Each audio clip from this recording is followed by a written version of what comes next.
Happy Easter, Sue. Happy Easter, Nancy. So wonderful to start this day with you. Oh, I was looking forward to it, and when you sent me the sermon, I'm like, "Oh my goodness, I have questions." I figured you would. And first, should we welcome our listeners and our audience viewers? Absolutely.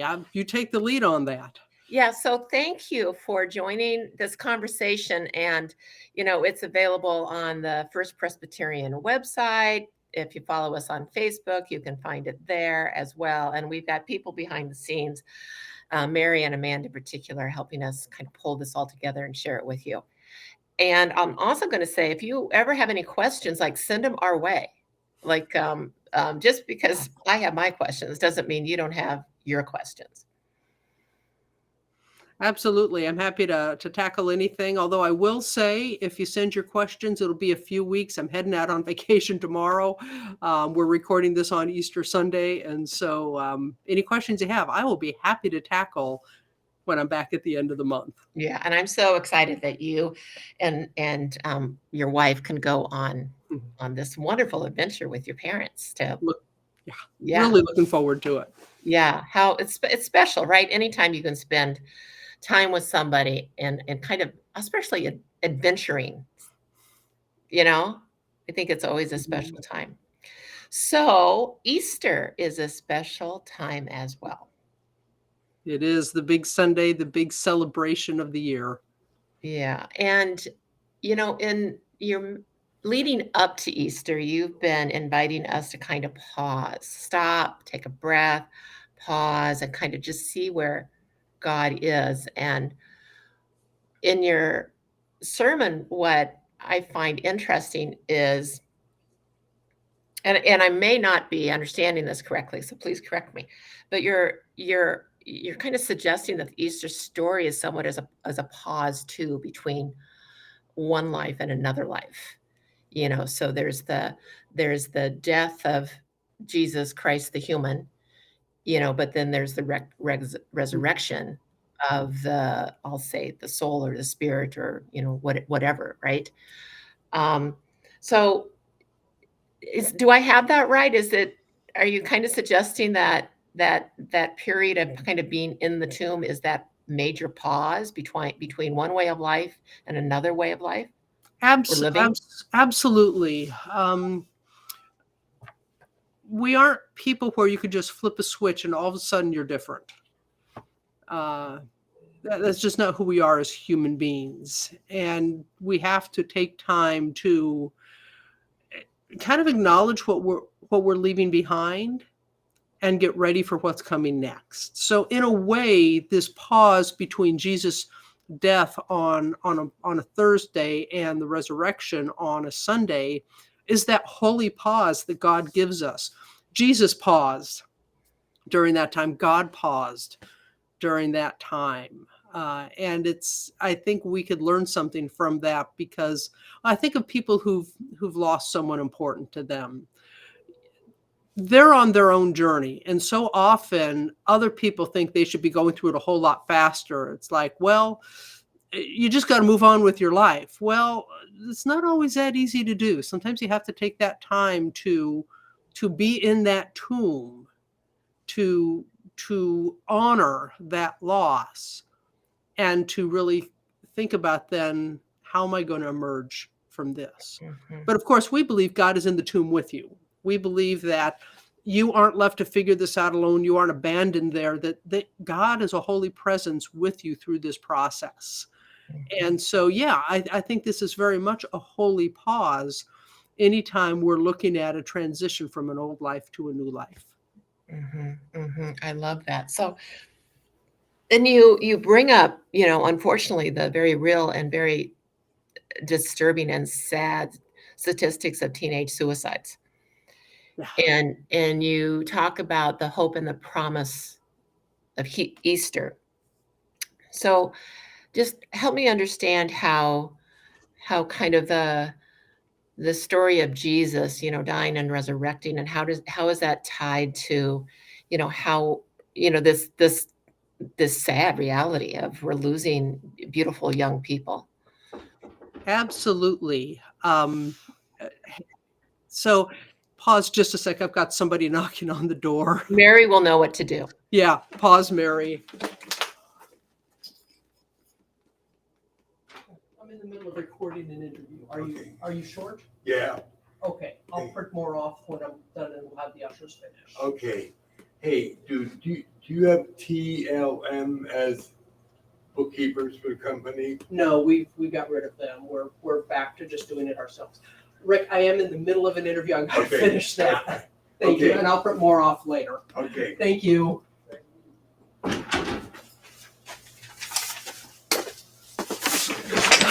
I tell people if my door's locked, actually, if my door's closed, I can't be disturbed. We have a few folks that just don't quite get that. So, Mary, cut out all this part. Nancy, do you want to start with your question again? Yeah. So this time, this transition time, right? With the Easter story around a tomb, you're also sharing kind of that devastating reality that we're losing a lot of young people to suicide right now. So how are those two things kind of related? Well, when you think about the reality of suicide, and it's the number 2 leading cause of death for both youth and young adults from age 14 to 24 and kids age 5 to 14. It's a second leading cause of death after just kind of accidents, which is scary, which means that so many of our children they're living in a tomb. And so often we don't see that. And I don't blame parents and friends for missing the signs, because people who are really in that tomb often hide it really well. But I think we need to recognize that there's a huge portion of our young people in this country that are living in their own private tombs and no one knows it. And so as I think about the reality of people contemplating suicide, there's lots of reasons people do. So I don't want to summarize it and say everybody thinks this one way, but one of the ways, one of the thoughts that goes through the minds of people contemplating suicide is that there's no hope for them, that things are never going to get any better. The only way to escape whatever reality they're experiencing right now is to kill themselves. It's to take themselves out of it. And if that isn't a tomb, I don't know what is. They have experienced a spiritual death, and they are in a very dark place, and they don't realize Easter's coming. They don't realize that moment is not all that there is for their life, that those moments end. They transition. And so as we think about the reality of suicide, I think that we need to find ways with whoever we meet, because we don't know who's there, of showing them hope, of telling this story of how God can bring hope and promise and new life out of things that seem to be dead. Mm-hmm. And sometimes that's by just simply sitting with someone, listening to them. Sometimes people don't feel well. Think about when I did my chaplaincy training years ago, we learned how to listen to people. And I didn't realize until that moment how few people listened to me. And I became very aware of it after that, because we don't listen to each other. And if we listen to our young people, not just ask them what's going on in school, but just really listen to them, we might hear some hints of that darkness that they are in. And when we honor that, that actually brings some light into it. And I think if people feel heard, if they feel seen, then they might have a bit of hope. And they may get a glimpse that the stone can actually roll away. So yeah, it's a reality, and it's all around us, and we don't see it. So Easter. Do we put ourselves in the tomb? Like, well, I mean, and put the boulder, covering it, like because of our belief. I mean, Yeah. Do we get ourselves there? And Yeah, then I think we do. I think we do. And uh, I don't think we recognize that we do sometimes, because I think another way to think about the tomb is it cuts us off from life. It cuts us off when the stone is rolled in front of it and we're inside. It cuts us off from those around us. And so, you mentioned beliefs. It doesn't have to be religious beliefs. It could be political beliefs. It could be beliefs about the human race, whatever you want. But when we start to view others as against us, we tend to build walls between us and them. And those walls are kind of like a tomb. It's like, I'm not going to let anybody through that. I'm not going to trust anybody on the other side. I'm going to live in this tiny place.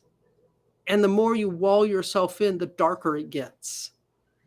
And so I do think we sometimes put ourselves in tomb-like places. And I think sometimes well, not sometimes, we don't see it. I mean, I'm sure I do it too. And I don't see that I've done that. Because I've got my own circle of friends with me in the tomb. But is that any way to live?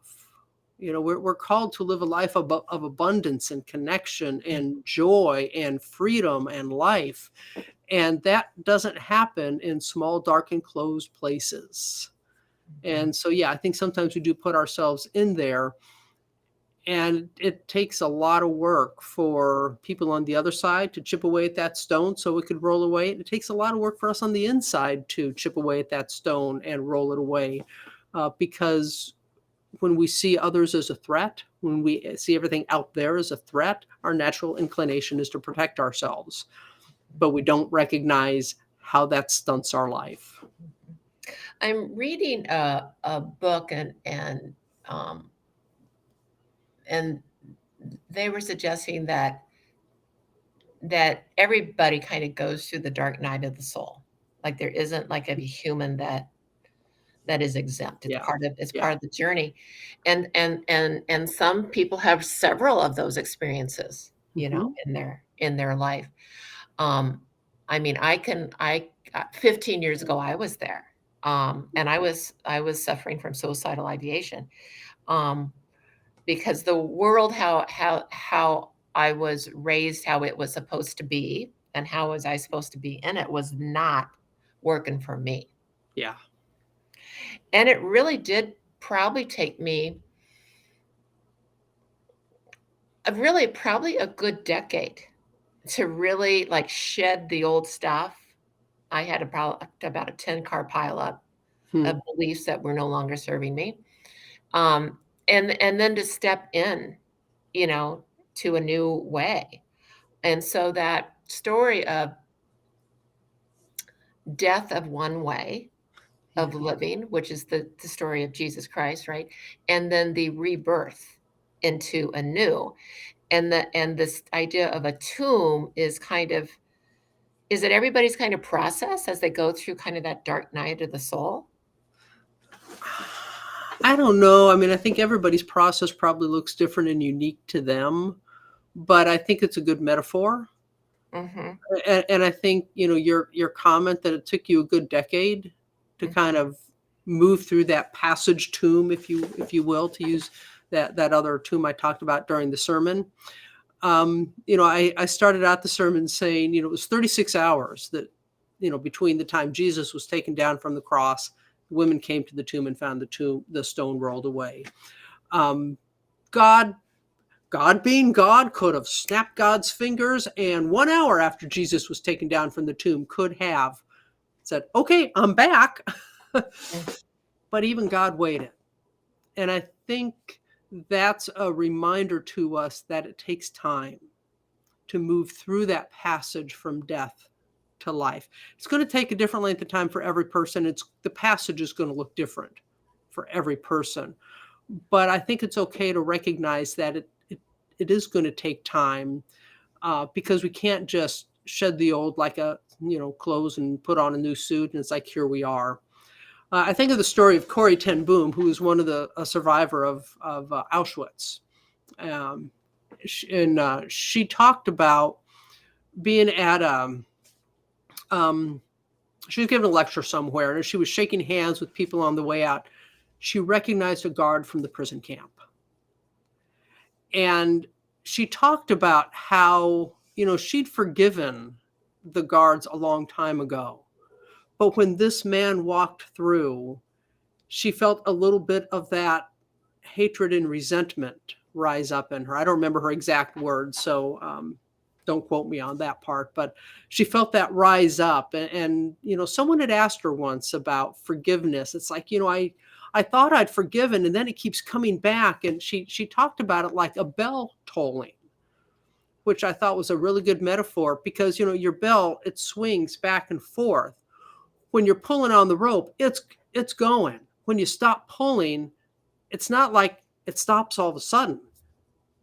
It slows down, but it's still ringing every once in a while.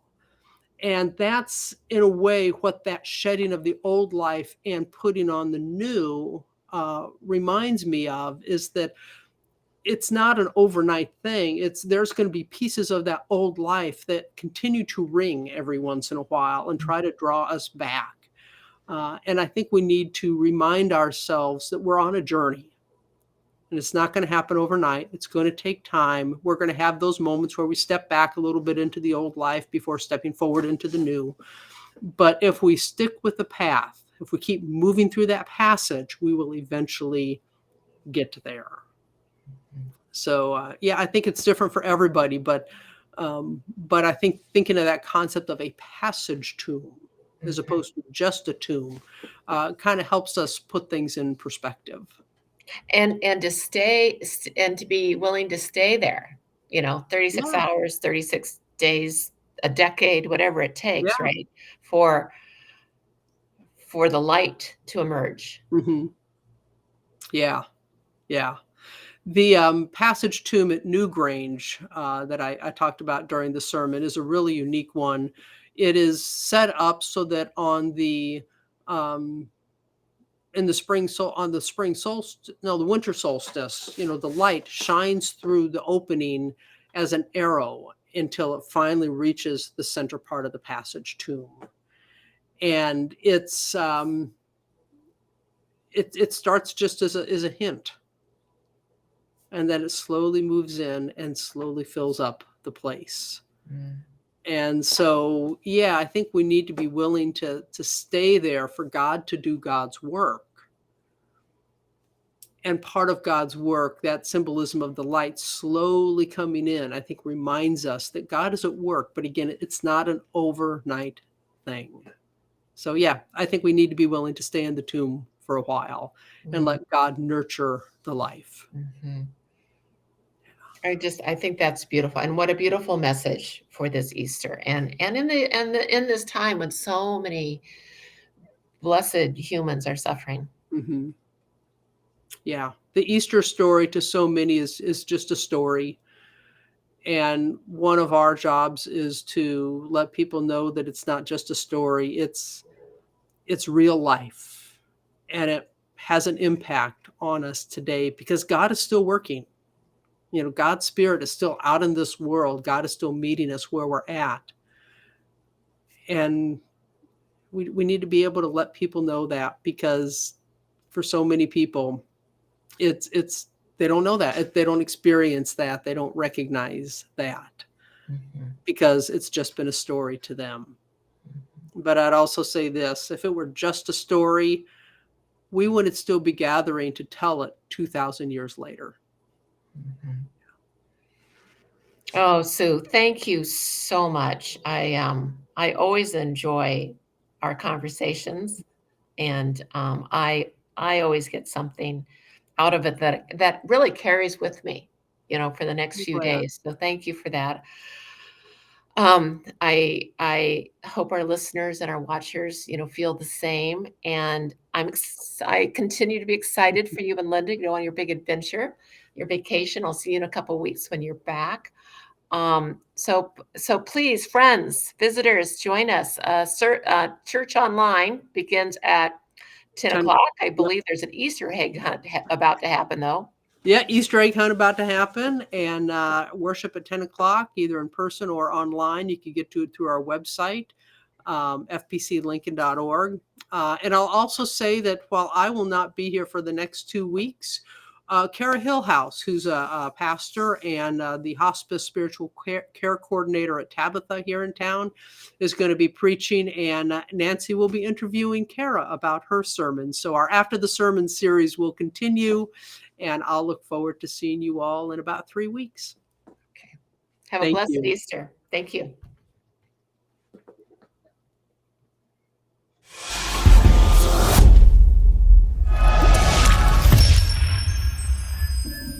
Thanks for joining us at First Presbyterian Church, where faith is nurtured, curiosity encouraged, diversity welcomed, and all are loved. Find out more about us at fpclincoln.org. Okay, I think we're good.